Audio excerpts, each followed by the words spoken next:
노웅래 전 민주당 의원의 불법 자금 수수 의혹 무죄 판결을 놓고 정치권 공방이 이어지고 있습니다. 기소 당시에 법무부 장관이었던 한동훈 의원이 증거 녹취가 위법적으로 수집된 탓이지 죄는 있다고 주장한 걸 두고 충돌이 벌어졌습니다. 유한울 기자입니다. 한동훈 무소속 의원이 이재명 대통령에게 국회와 같이 들어보자고 한 건 다음 내용이 담긴 녹취입니다. 저번에 주셨는데 뭘 또 주냐? 저번에 그거 제가 잘 쓰고 있는데 라고 말하는 노웅래 의원의 목소리, 돈봉투 부스럭거리는 소리까지도 그대로 녹음되어 있습니다.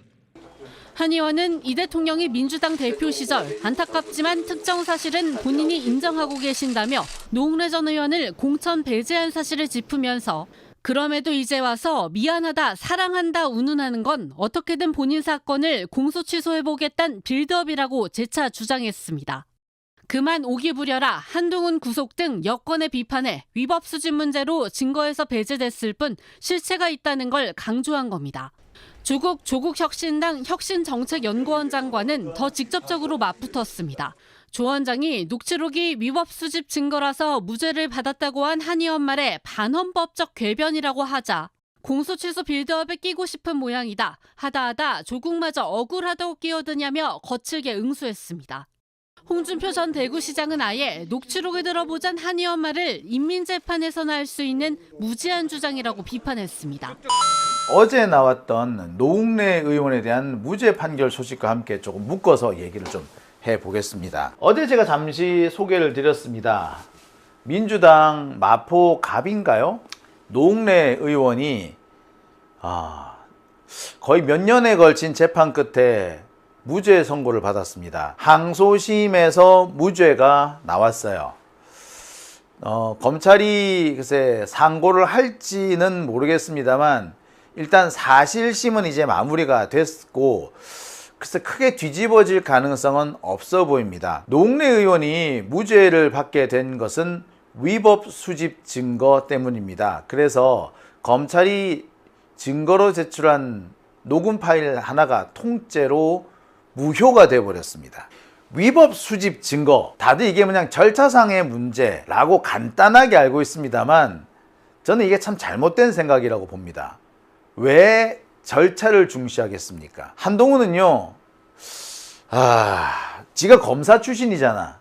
항상 그래서 법과 질서, 절차 이런 것들을 많이 얘기를 해왔습니다. 근데 그 법과 질서와 절차가 왜 검찰 앞에만 가면 그렇게 무뎌지는지 모르겠어요. 한동훈은 지 입으로 맨날 법과 절차 어쩌고 저쩌고 떠버리던 놈이 왜 검찰은 법과 절차를 제대로 지키지 않고 법과 절차를 지키지 않아서 무죄가 나왔는데, 검사가 법과 절차를 지키지 않아서 무죄가 나왔는데 이게 절차상 문제였을 뿐 사실 진짜 범죄를 저지른 건 맞아, 유죄야 라고 우깁니까? 법과 절차를 어긴 거는 잘못 아닌가요? 그리고요, 형사소송, 형사 절차에서 왜 절차를 중시하는지 모릅니까? 참, 전 답답하게, 이거는 국민들을 개, 돼지로 알기 때문에 나오는 얘기입니다. 절차상 하자가 있다는 건요, 제대로 진실을 밝혔는데 조그만 문제가 있어서 무죄가 됐다가 아니고 증거 자체가 오염이 됐다는 걸 의미해요. 증거를 내밀었는데 그 증거가 위법 수집 증거라는 것은 그 증거가 오염되었거나 조작되었을 가능성이 높기 때문에 이 증거는 쓰지 말라고 한 거예요. 단순히 절차상의 문제, 이거 절차만 잘 지켰으면 유죄다 이렇게 말할 수 있는 게 아니에요. 이게 무슨 동사무소 가가지고 신청서 내는 건 줄 알아요? 주민센터 가가지고 신청서 내는 건 줄 알아요? 그 절차 좀 잘못됐다고 신청서 먼저 내고 나중 내고 따라서 문제가 달라지고 하는 거 그런 것 같아요? 아니에요. 이거 형사사법 절차예요. 형사사법 절차에서의 절차상 하자는 중대한 문제입니다. 왜? 아까도 말씀드렸듯이 왜 형사사법 절차를 정해놨겠습니까? 위법한 증거, 조작된 증거, 오염된 증거를 빼라는 얘기야. 위법한 증거, 조작된 증거, 오염된 증거가 그게 인권을 침해하거나 억울한 사람을 만들 수 있기 때문에 그래서 절차를 지키라는 겁니다. 이거 모르는 사람 없어요. 법조인이라면 모르는 사람이 없습니다. 왜 형사 절차를 만들어 뒀느냐. 자, 조작된 증거다. 예를 들어서 고문을 했다. 고문의 증거다. 고문을 해서 자백을 이끌어냈다. 여러분 압니까? 그 증거 있어요? 어떻게 입증을 할 거야? 옛날에 말입니다. 그 군사 독재 시절에 안기부나 중앙정보부 이런 데는 사람을 잡으면 냅다 두들겨 팼다 그러잖아요. 냅다 두들겨 패놓고 자신들이 원하는 진술을 쓰라고 강요를 하지 않습니까? 그래서 그 진술서를 쓰고 나면은 그때부터 몸에 약을 발라줘요. 그때부터 그렇게 잘해준대. 그래서 그 진술서에 도장을 찍게 만들고 검사 앞에 가가지고 자백을 그때 그 진술서 자신이 쓴 진술서가 맞다라고 확인하게 해주고 그걸로 유죄를 받게 만드는 거예요. 자, 나중에 고문을 받은 피의자가 법정에 가서 저 실은 안기부에 끌려가가지고 중앙정보부에 끌려가가지고 고문 받았고요. 그것 때문에 제가 있지도 않는 허위 자백을 했습니다. 라고 폭로를 해요. 근데 한 번도 그게 받아들여진 적이 없어. 왜? 판사들이 거꾸로 피고인한테 묻습니다. 네가 고문당했다는 증거를 한번 내봐라 이래. 고문당했으면은 네 두들겨 맞았지? 맞았으면 상처가 있겠네? 상처 한번 꺼내봐봐. 상처가 남아있을 턱이 있나? 일단 시간이 많이 지났고 고문기술자들이 괜히 고문기술자겠어요? 상처 안 남게 하는 게 그게 고문기술자지. 예. 자, 그래서 그래서 고문으로 어떻게 그 진술을 받아냈다, 허위 자백을 받아냈다 알 수가 없잖아. 그래서 어떻게 합니까? 구속기간이 초과되었다. 법으로 정해놓은 구속기간이 있는데 그것을 초과해서 구속의 부당한 장기화로 인해서 진술이 나온 경우에는 그것이 진짜든 가짜든 따지지 말고 무조건 증거로 쓰지 마라 이래버린 거야. 자, 고문기술자로 알려진 이근한 이 새끼가 나중에 뭐라 그런 줄 아세요? 나는 잘못한 거 없다. 나는 빨갱이 잡아넣었을 뿐이다. 야, 니 고문했잖아. 고문해서 멀쩡한 사람 빨갱이 만들었잖아. 이근한이 뭐라 그런 줄 아세요? 아니야, 걔들 빨갱이 맞아. 빨갱이니까 자기가 빨갱이라고 자백을 했지. 야, 빨갱이가 아니면 지가 두들겨 맞았다고 해가지고 빨갱이라고 자백을 하겠어? 그럴 리는 없어. 이근한이 그렇게 얘기해요. 그러면서 빨갱이가 맞는데 내가 좀 두들겨 팼다는 이유로 내가 딱 20일만 구속을 시켜야 되는데 내가 25일 구속시키는 바람에 그 닷새 때문에 저 빨갱이를 놓쳐버렸네. 간첩을 놓쳐버렸네. 요따구로 얘기를 했어요. 자, 그런데 지금 한동훈이가 똑같이 얘기를 하고 있습니다. 이 새끼 주둥이를 해버려야 돼 말아야 돼. 진짜 쌍놈이에요 이거 아주 막. 어디서 굴러먹던 양아치가 외우기 잘해가지고 검사 되는 바람에 이딴 문제가 생기는 겁니다. 진짜 새끼죠. 자, 오늘 한동훈이가 이런 SNS를 올립니다. 이 새끼 진짜 나쁜 새끼예요. 제가 읽어드릴게요.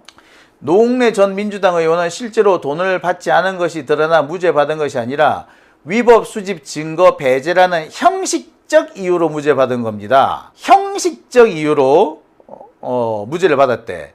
억울하게 수사받고 재판받은 것처럼 국민들을 호도하면 안 됩니다. 송영길 의원도 마찬가지로 실체가 아니라 위법 수집 증거 배제라는 형식적인 이유로 무죄를 받은 겁니다. 라고 주장을 해. 형식적. 근데 이 새끼 정말 나쁜 새끼예요. 위법 수집 증거라는 게 사실은 조작된 증거, 오염된 증거라는 말이에요. 이거는 단순히 형식적인 문제가 아니에요. 고문기술자인 이근한이도 그렇게 얘기합니다. 진짜 이 새끼 빨갱이가 맞는데 형식적인 이유로 얘가 빨갱이가 되는 걸 면했어. 이렇게 주장을 합니다. 정말로 형식적인 이유로 그렇게 된 건가요? 무죄를 받은 건가요? 예, 형사 절차가 까다롭고 복잡하게 되어 있는 이유는 그게 증거가 형사 절차에서 수사기관들이 흔히 증거를 조작하고 자백을 강요하기 때문에 생기는 현상이에요. 우리나라만 그런 거 아니고요. 전 세계 인류 역사가 똑같아요. 수사기관은 처음에 시작이 뭐였느냐? 두들겨 패고 시작을 해. 고문으로 시작을 해. 역사가 그랬어. 인간의 역사가 그랬어. 그러다 보니까 생사랍은 잡은 사례가 너무 많은 거야. 그래서 고문을 막아야 되겠어. 근데 뭐냐? 고문이라는 게 은밀한 곳에서 벌어지잖아요. 더군다나 고문을 금지시켜 나니까 이 고문이 점점 더 은밀해져. 그러니까 어떻게 된다? 야, 이거 어떻게 하면 이 고문으로 증거를 억지로 만들었다는 걸 어떻게 입증하지? 입증이 어려워지는 거야. 그렇게 어떻게 했다? 야, 그러면은 고문이 있었다는 걸 입증하기 어렵고 고문으로 의해서 허위 진술을 했다는 거 요걸 입증하기 어려우면 그냥 형식 절차를 정하자. 고문이 주로 언제 있었을까요? 몰래 숨어서 생기겠죠. 다른 사람 안 보는 데서 고문할 거 아니야. 따라서 다른 사람이 안 보는 장소에서 진술을 받아내면 야, 그거는 증거로 쓰지 마야, 무조건. 변호인이 동석을 해야 된다. 그래서 변호인이 없는 상태에서 자백을 받아내면 그거 진술로 증거로 안 쳐요, 무조건. 이거는 형식의 문제가 아니고요. 변호인이 없는 상태에서 자백을 했다? 이 형식의 문제가 아니고 그게 바로 고문을 방지하는 기술인 거야. 그죠? 두 번째, 고문을 할 때 사람들이 무조건 순순히 그냥 다 불겠습니까? 아무리 고문을 해도? 자기가 죄를 안 지었으면 안 지었다고 부인을 할 거 아니야. 그러면은 장기간에 걸쳐서 구금, 붙잡아 놓고 감옥에 가둬 놓고 두들겨 패고 하겠지. 그래서 뭡니까? 영장 없이 구금하는 경우 또는 영장이 있더라도 구금 기간이 지나치게 길어진 경우, 이런 경우는 실제로 고문이 있었던가 없었던가 무조건 고문이 있었던 걸로 본다 이거야. 이게 형식적인 이유예요. 그래서 절차를 정해놓은 겁니다. 이게 단순히 형식적인 이유 같아? 한동훈이가 말하는 거 녹음 파일, 이게 왜 위법 수집 증거가 된 줄 알아요? 이거 조작 가능성이 매우 높기 때문에 위법 수집 증거가 된 겁니다. 제가 어제 설명을 좀 드렸을 거예요. 노웅래 의원의 경우는 사실 본인의 이 핸드폰에서 증거 자료가 나온 게 아닙니다. 누구 자료에서 나왔느냐? 여러분, 이정근 전 사무부총장 아시죠? 그 양반 때문에 여러 명이 고생을 했죠. 송영길 대표도 그 사람 때문에 고생을 하고 한 거 아니야. 그 사람의 수사하는 과정에서, 이정근을 수사하는 과정에서 그 과정에서 나온 게 녹음 파일이에요. 근데 그 녹음 파일이 노웅래가 통화한 녹음 파일이 아니고 노웅래가 다른 사람들끼리 통화된 한 내용을 가지고 와가지고 그걸 가지고 증거로 위법한 유죄의 증거로 삼은 겁니다. 제가 어제 이것을 보여드렸죠. 네, 잠시만요. 제가 어제 어제 보여드렸던 자료가 있는데, 여기가 있네요. 자, 제가 어제 보여드렸던 자료를 하나 보여드릴게요. 자, 한동훈이는 여기서 보시다시피, 녹음 파일이 있는데, 이 녹음 파일이 있는데도 불구하고 이게 위법 수집 증거라서, 진짜 죄를 지은 게 맞는데, 풀려났다, 무죄를 받았다, 이런 식으로 몰고 갔죠. 증거가 위법하다라는 거는 얘기는 안 하고, 그죠? 근데 다시 한번 말씀드립니다. 위법 수집 증거라는 거는 조작된 증거거나 오염된 증거일 가능성이 높기 때문에 위법 수집 증거가 돼요. 특히 노웅래 의원 건도 사실은 마찬가지입니다. 제가 어제 설명을 잠시 드렸습니다. 노웅래 의원은요, 사업가 박모 씨로부터 6천만 원을 받았다라는 혐의로 그것이 불법 정치 자금이다 라고 해서 기소가 됐고요. 그래서 감옥에도 잡히고 갇히고 그랬죠. 자, 그런데 여러분 생각을 해보세요. 사업가 박모 씨와 그 노웅래 의원 사이의 돈 거래라면은 증거는 이 두 사람 사이에서 나온 거여야 하죠. 통화 내역도 이 두 사람 사이에서 나온 통화 내역이어야 하죠. 하지만 노웅래 의원을 감옥에 보낸 증거는 이 두 사람의 통화 내용이 아니라 이정근 전 사무부총장과 이 사업가 박모 씨의 부인 A 씨, 이 사람 간의 통화 내용이었어요. 쌤, 제가 정확하게 어떻게 대화가 오갔는지는 알 수 없습니다만 대략의 내용은 알고 있습니다. 이정근하고 이 박 씨의 부인 A 씨, 이 A 씨가 가까운 친구 사이였던 모양이에요. 둘이가 뭐 수다를 좀 떠는 게 있었던 것 같습니다. 그러면서 그 와중에 자신의 이 A씨는 남편 박모 씨의 사업 얘기를 합니다. 그러면서 이 사업이 있는데 이 사업이 이번에 노웅래 의원하고 좀 어떻게 잘 이게 연결이 돼가지고 잘 될 것 같아. 뭐 이렇게 자랑을 한 거예요. 그러면서 야, 이거 일 잘 되는데 내가 돈 좀 썼지. 우리 남편이 말이야 한 6천만 원 썼을 거야. 이런 식으로 허풍을 떱니다. 이정근 사무부총장 그래? 야, 잘 됐다. 뭐 이렇게 얘기했겠죠. 요게 통화 파일로 남아 있었어요. 누구? 이정근 부총장의 통화 파일에 그대로 남아 있었겠지. 이게 나중에 압수수색이 됩니다. 이정근은 본인의 돈 문제, 돈 거래 문제 때문에 붙잡혀 가는데 핸드폰을 그냥 넘겨요. 검찰 수사에 협조하면은 뭐 봐준다고 그랬던 모양이지. 그러니까 넘겨버려요. 이 이정근의 핸드폰에서 별의별 게 다 나오는 겁니다. 그 중에 하나가 송영길 대표 건이었어요. 그래서 송영길 대표를 감옥에 보낸 거는 송영길의 전화통화 내용이 아니라 이정근의 전화통화 내용이었어요. 마찬가지입니다. 노웅래 의혹 건도 마찬가지야. 노웅래와 사업가 박모 씨의 통화 내용이 아니라 이정근하고 이 박 씨의 부인 A 씨 사이의 통화 내용이에요. 이거 증거가 될 수 있을까요? 이거 증거로 참기는 좀 민망하지 않습니까? 자, 그리고 여기에서 한 가지 더 있습니다. 검찰이 이제 나중에 사업가 박모 씨를 불러왔겠지. 야, 니네 마누라가 이렇게 얘기했다던데? 솔직히 불어. 안 불면은 니네 마누라도 감옥 보내고 너도 감옥 갈 줄 알아. 이 박 씨 어떻게 해야 돼? 시키는 대로 합죠. 이렇게 된 거야. 이렇게 된 거예요. 자, 그러면은 이 전화통화가 증거 효력이 있을까요? 이거 없어야 정상이죠.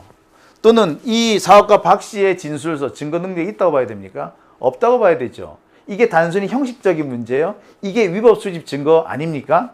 다시 한번 말씀드립니다. 위법 수집 증거라는 건요, 오염된 증거일 가능성이 매우 높거나 조작된 증거일 가능성이 매우 높기 때문에 나오는 겁니다. 앞서서 제가 설명을 잠시 드렸죠. 외과 수술을 할 때 절대 이 손을 다른 곳에 닿지 못하게 합니다. 수술 도구나 환자의 몸 여기만 닿도록 하고 있어. 그래서 외과 수술하는 사람들은 손을 깨끗이 씻은 다음에 이러고 수술실에 들어가죠. 수술실 문도 손잡이도 안 엽니다. 툭 치고 들어가요. 아시죠? 예. 보통 수술실 문을 여는 거는 이 문 여는 장치가 바닥에 있죠. 바닥을 딱 누르면은 문이 탁 열리게 돼 있지 않습니까? 예. 그거예요. 손을 쓰지 말라는 거야. 예. 자, 그리고 가서 라텍스 장갑을 낍니다. 그리고는 수술을 하죠. 라텍스 장갑을 끼고도 어디에다 손을 닿지 말라고 하죠. 왜? 오염이 되기 때문에. 아니, 그런데 그것 좀 닿았다고 해가지고 오염이 됐다라는 보장이 있습니까? 솔직히 없어. 확인이 안 된단 말이야. 확인해 볼 시간도 없고. 하지만 어딘가에 손이 닿으면, 수술 도구나 환자의 몸이 아니라 어딘가에 손이 닿았으면 무조건 오염이 됐다고 간주해 버리지. 이게 간단한 절차상의 하자입니까? 아니요. 간단한 절차상의 하자가 아니라 수술의 안전을 위해서 꼭 필요한 절차지. 왜? 어딘가에 손이 닿았다라는 거는 이게 오염됐을 가능성이 높아지잖아요. 그러니까 아예 못하게 막아버린 겁니다. 위수증 역시 마찬가지예요. 외과 수술 의의가 아무데나 손이 안 닿도록 하는 것과 똑같은 이치인 거야. 그런데 뭐 단순히 형식적인 문제 때문에 무죄가 나왔다고? 에이, 새끼 진짜. 저런 새끼가 검사였다니. 아유, 진짜 이러니까 대한민국이 망하는 거예요. 아유, 정말 그 주둥아리를 돌로 내리고 싶습니다. 아유, 나한테 돌멩이를 주면은 내가 저 한동훈이 입을 내리고 싶어. 어디서 저렇게 법을 배웠다는 사람이 저따구로 해요? 참. 자, 형사증거법, 형사사법 절차에서 증거법은 왜 그렇게 절차를 중시하느냐? 사실 이 시작은 증거의 왕은 자백이다. 여기서부터 시작을 해요. 우리나라도 옛날에 보면은 네 죄를 네가 알렸다. 어서 실토하지 못할까? 요거부터 시작하잖아. 실토 안 하면 어떡합니까? 매우 철하죠. 그런데 문제는 그 와중에서 억울한 사람이 있는 거 아닙니까? 억울한데 매질을 견디지 못해서 허위 자백을 하는 경우도 생기잖아요. 그래서 억울하게 목숨을 잃는 사람도 생깁니다. 또 몸이 약한 사람은 매질을 당하는 그 자체로 생명이 왔다 갔다 하는 거 아니야. 그러면은 자신의 결백을 주장해 볼 기회도 없이 그 사람은 목숨을 잃기도 해요. 즉 그래서 이 자백을 유도하는 이거를 막자, 여기서 시작하는 게 사실 형사증거법입니다. 고문이 너무 만연해 버리거든, 자백을 자꾸 요구를 하게 되면. 그래서 어떻게 된다? 자백을 아예 증거에서 빼버리기 시작한 겁니다. 자, 근데 자백을 뭐 증거에서 완전히 뺄 수는 없잖아. 그러니까 어떻게 한다? 예. 아주 엄격한 조건 하에서만 자백을 증거로 인정을 해주는 겁니다.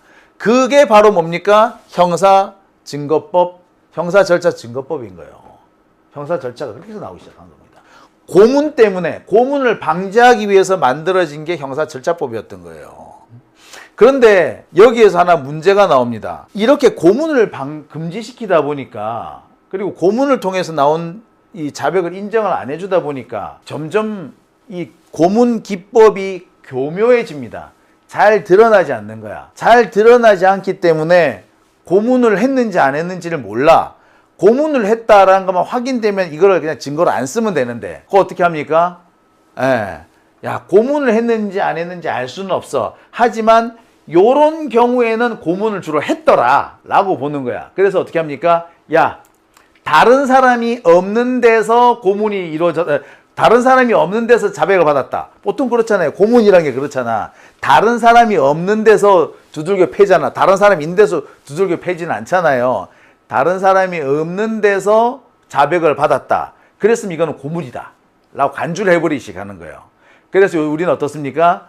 반드시 변호사가 입회한 상태에서 자백을 받아야지 자백으로 인정해 준단 말이야. 그게 뭐냐면 불법 수사의 특징을 잡는 거예요. 보통 고문은 은밀한 곳에서 이루어지기 때문에 공개적인 장소에서 받은 자백이 아니면 자백으로 인정 안 한다. 두 번째, 고문은 장기간 피의자를 붙잡아 놓고 두들겨 패면서 자백을 받아내는 거지. 그러니까 장기간 붙잡아 두지 못하게 해야 되겠죠. 그래서 영장 없이 구속되었으면 그 상태에서 자백을 한 거면 무조건 그거는 불법 증거, 불법 자백으로 봅니다. 자백으로 인정 안 해주는 거야. 뭐냐? 불법 수사의 특징을 딱 잡아가지고 그 특징을 금지시키는 거예요. 그래서 변호사 없는 상태에서 자백한 거, 구속영장 없는 상태에서 자백을 한 거, 구속영장이 있었지만 너무 장기화돼서 자백을 한 거, 요거는 다 뭐다? 이건 다 고문에 의한 거다라고 간주를 해버리는 거야. 그런데 영장 없이 체포해 가가지고 자백을 했는데, 어쨌거나 영장이라는 형식적인 절차를 안 거치는 바람에 빨갱이 놓쳤어, 범인 놓쳤네, 이렇게 말하면 됩니까? 안 되는 거죠. 영장 없이 누군가를 잡아갔다라는 건 뭘 말한다? 그 사람을 위협, 협박, 고문해가지고 범죄를 만들었다, M1 사람을 범죄인으로 만들었다 라고 볼 수 있기 때문에 그 금지시킨 거예요. 위법 수집 증거도 마찬가지입니다. 검찰이나 수사기관이 불법적인 증거, 그렇게 불법적으로 증거를 수집을 하면은 증거가 오염되었거나 조작되었을 가능성이 매우 높기 때문에 금지시킨 거예요. 위법 수집 증거가 괜히 위법 수집 증거인 줄 알아? 참, 이게 단지 인권 보호를 위해서 나온 줄 알아? 아니요. 그거 인권 보호를 위해서 나온 게 아니고 M1 억울한 사람이 생기는 걸 막기 위해서 나온 거예요.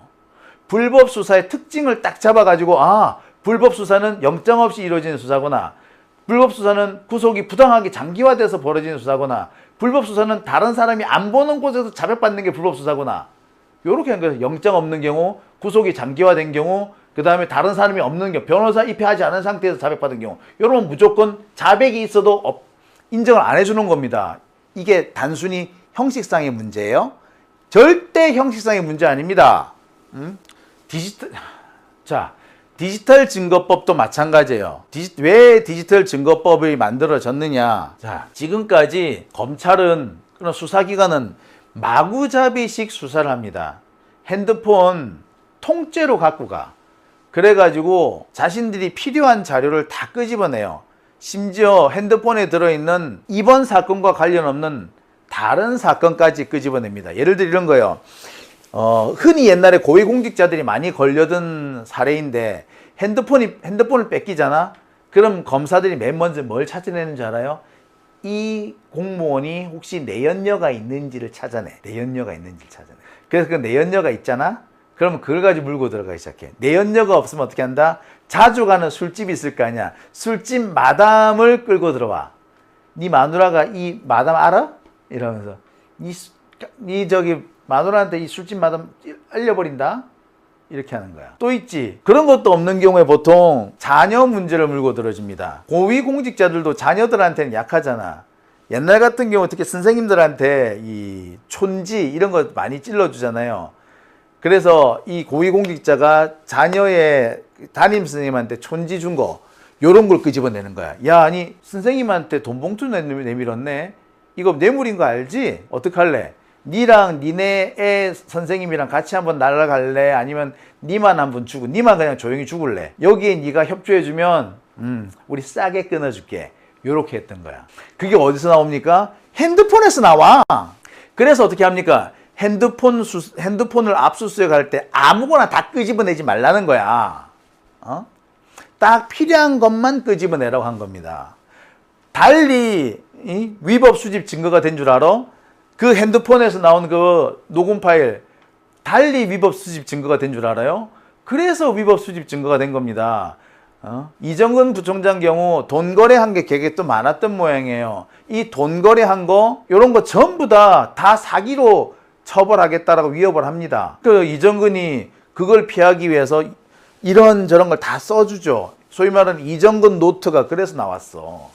그 이정근 노트 가지고 검찰이 송영길 잡아놓고 노웅래 잡아넣은 거 아니에요. 여러분 혹시 기억하실 겁니다. 저기 이정근 노트 그 시사 저널인가 거기서 엄청나게 많이 보도했던 거 기억하시죠? 그게 뭡니까? 위법 수집 증거예요. 달리 위수증인 줄 알아요? 그래서 위수증이라는 거야. 예. 자, 왜 디지털 증거법에서 이렇게 중요하느냐면 피의자 주변을 탈탈 털어버리면은요. 아까도 말씀드렸듯이 직접 관련이 없는 사실까지 끼워 맞출 수가 있어요. 또는 별건 수사를 할 수 있어요. 그러면 엉뚱한 사람을 죄인으로 만듭니다. 자, 아까 이정근 부총장 같은 경우 본인이 살기 위해서 본인이 억울하게 이것저것 다 뒤집어 쓰게 생겼어. 그러니까 본인이 살기 위해서 다른 사람 얘기를 분 거예요. 근데 그거를 가지고 증거로 삼는 겁니다. 근데 이정근이 다른 사람에 대한 얘기를 풀었다고 해서 그게 정확한 내용일까요? 사실은 정확한 내용 아니야. 근데 자, 이정근이 자백을 했어. 야, 노웅래 너 빨리 안 불어? 이렇게 되는 거예요. 자, 그때 나온 증거를 증거로 인정하면 되겠습니까? 그 증거로 인정하면 안 돼요. 당연한 거 아닙니까?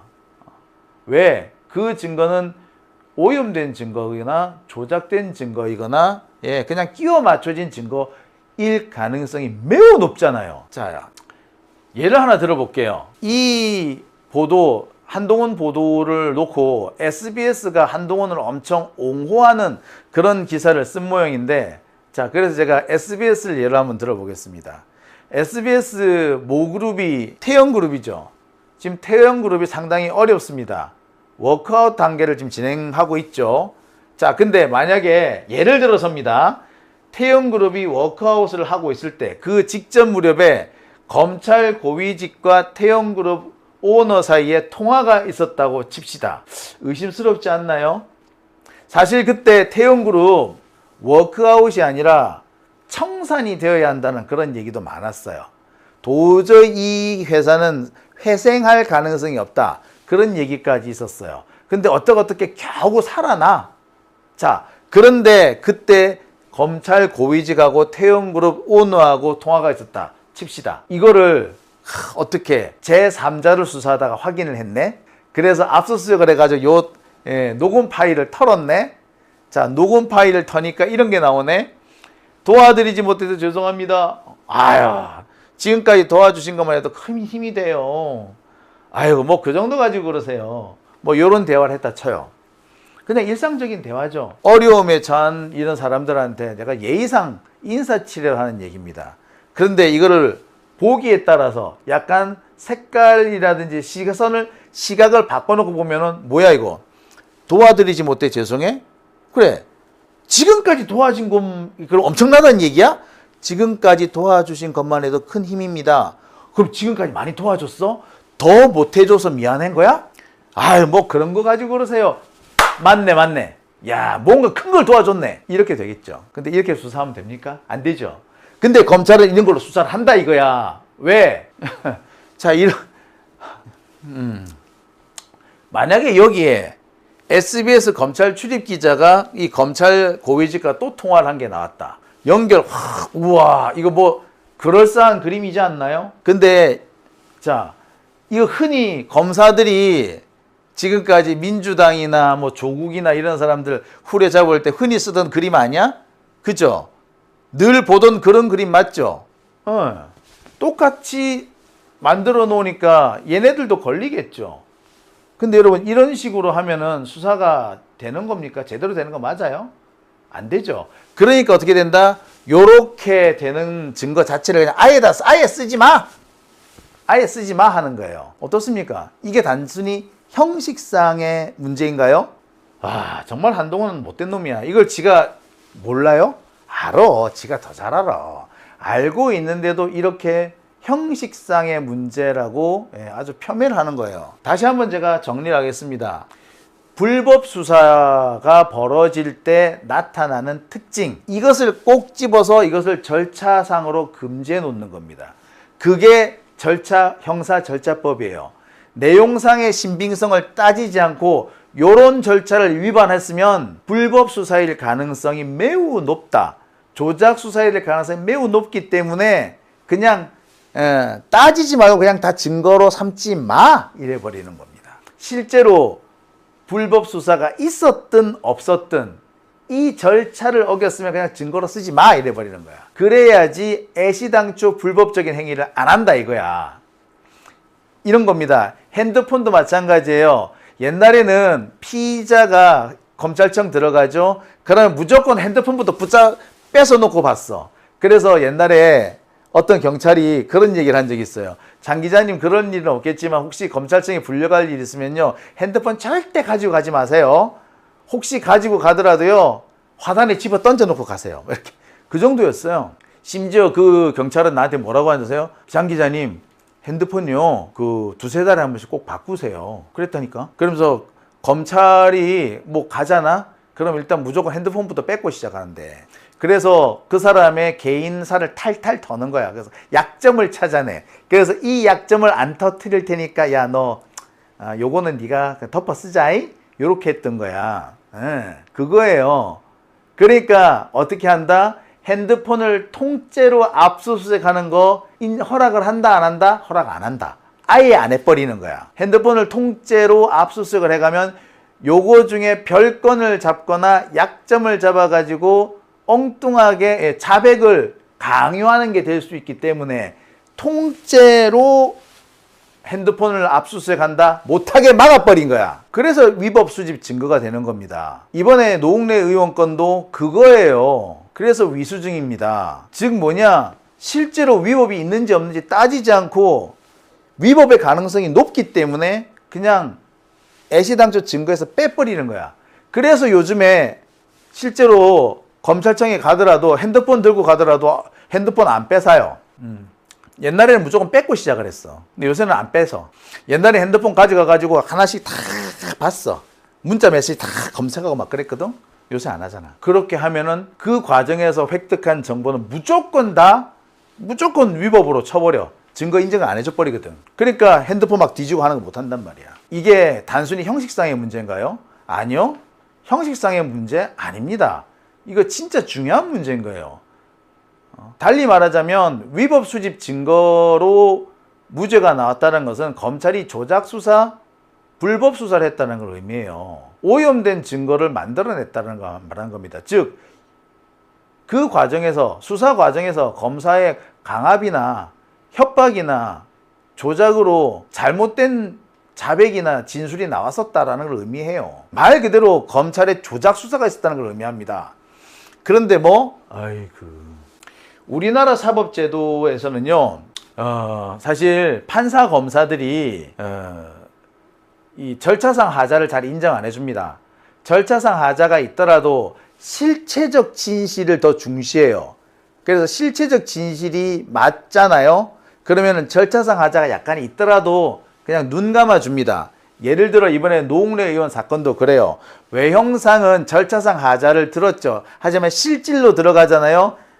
야, 이 검사가 이거 뭐 택도 아닌 이런 말도 안 되는 수사를 했어 라고 본 거야. 자, 그런데 판결문에 검사가 정말 택도 아닌 거 가지고 수사를 했어요. 공소 자체가 너무 가짜네요. 이렇게 쓸 수 없잖아. 그럼 어떻게 합니까? 증거 능력에 이게 증거 절차법, 증거법에 하자가 있어서 위법 수집 증거, 절차상 하자가 있네요. 그래서 이건 무죄입니다. 이렇게 만들어 버려요. 이것뿐만 아닙니다. 우리나라가 공권력 행사를 한다든지 뭐 이런 경우에 대체로 보면은 공권력 행사 내용에 문제가 있지만 내용을 굳이 건드리지 않고 절차상 하자가 있어서 이 공권력 행사를 취소하는 경우가 되게 많아요. 예를 들어서 왜 그 건물 철거하는 거 있죠. 건물 철거 명령이 내려왔는데 그 건물주가 만약에 그 소송을 냈다고 칩시다. 내용을 보니까 이거 분명히 그 철거 명령 자체가 부당해요. 잘못 내려졌어. 그런데 명령 자체가 부당합니다 라고 하긴 어려워. 그럼 어떻게 합니까? 그냥 절차상 하자가 있네요 라고 그렇게 해서 그 철거 명령을 그냥 철거 명령을 이렇게 취소시켜 버립니다. 내용상의 문제가 있지만 내용상의 문제를 굳이 건드리지 않고 절차상 하자가 있네요 하면서 그냥 취소시켜줘요. 그래서 절차상 하자인 경우 대부분이 실은 내용상 문제가 있는 경우예요. 위법 수집 증거도 마찬가지입니다. 만약에 노웅래 의원이 진짜로 문제가 되는 돈을 받았으면 이것이 위법 수집 증거였다고 하더라도 유죄 나왔을 거야. 하지만 아무리 봐도 좀 기소 내용이 엉터리인 거야. 너무 짜맞춘 것 같아. 그러니까 이거 너무 짜맞추기 같은데요 라고 하지 않고 위수증이네요 하고 무죄를 내린 거예요. 이런 경우 여러분 보셨을 겁니다. 저 같은 경우에 그 해고 무효 소송 또는 부당노동행위 구제 신청 이런 걸 많이 내거든요. 그런데 부당노동행위 구제 신청 다 어떻게 받아들여진지 아세요? 부당노동행위이므로 구제한다 이렇게 판결이 나는 게 아니고요. 부당노동행위인지 아닌지 잘 모르겠지만 절차상 하자가 있으므로 구제 명령 내린다. 다 그렇게 나와요. 내용상 문제가 있어도. 달리 말하면 노웅래 의원의 건도 절차상 하자를 거론했지만 실제로는 검찰 수사 내용에 문제가 있다는 걸 의미하는 겁니다. 한동훈도 그거 알아. 그걸 모르겠어. 다 알지. 그런데도 마치 절차상 아주 가벼운 문제가 있었던 것처럼 호도하는 겁니다. 이 나쁜 놈이죠.